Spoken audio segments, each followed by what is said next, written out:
hang, tuck your shoulders under, tuck your pelvis, flex your knees into your chest, and you're aiming to go 8 to 12 repetitions. The way to progress it is to bring your knees more and more up into your chest each repetition, right? As long as your shoulders are holding down and secure, you're good to go. Single leg, holding with the arm onto a pillar or something like that. Make sure your foot's straight. Don't let your knee roll in, and hinge your knee back so it lightly taps onto the ground. Come back up. And so you're aiming to get 4 to 6 repetitions. As you become more comfortable, you'll use that beam as support less and less and less, yeah? Yep. Shoulders, good. And row, push your bum back. Pull, feel the external rotators of the shoulders working, good. Remember to squeeze your shoulder blades together as you row, shoot your bum back, and then this point here, you're really trying to externally rotate that shoulder back, yeah? Good, that's it. Row, pull, and so you're pulling those arms out to the back like that. Bringing the elbows in. So there we go. So as you pull in there, the elbows going that way and the hands going that way. Does that make sense? Yeah. So this one you can most probably whack out about 8 to 12. If you're feeling like, hey, I feel like 12's quite easy, you can start shuffling your feet further and further forward, which will make the angle more intense on the shoulder, right?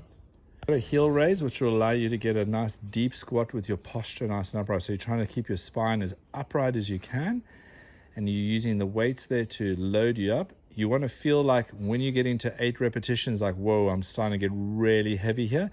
You're pushing it up to the 12 rep range. When you can do 12 reps with a comfortable form, then you know, okay, it's time to go a little bit heavier weight, yeah? At the moment, you got 2 5s there. So your big focus on this one is to keep your shoulder blades together. Actually squeeze your scapula together. So as you're doing the bicep curls, as long as that shoulder is together, you're not dropping your shoulders down and forward when you're picking stuff up off the ground, right? So you're teaching that scapula to have a good, strong position from picking things up and down from the ground. You may find that it just burns your biceps more than it burns your legs, right? Yeah. But it's more getting the technique of the movement, lunging down, picking things up with a good shoulder position, right? And that's why it's so important to hold that shoulder down and back. So you're going to do 10 on one leg, 10 on the other leg. If the weight's too light, you can just pick the weight up into a heavier weight. At the moment, we've only got a 2 kg, so most probably feel a little bit light at the moment. So your skin the cats, the goal here with the skin the cats is obviously to land with more control. The way you land with more control, obviously pull up. It's like as you're coming down, you're actually pulling up.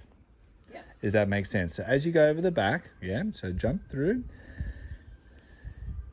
All right, so as you're coming over the back, you start pulling on the rings, and that'll give you that ability to just land softer, yeah? And so you're going to do anything between 2 upwards to 6 repetitions with good control. And you'll notice as you get more and more control with this one, you'll be able to get more range of motion, more control, etc., etc.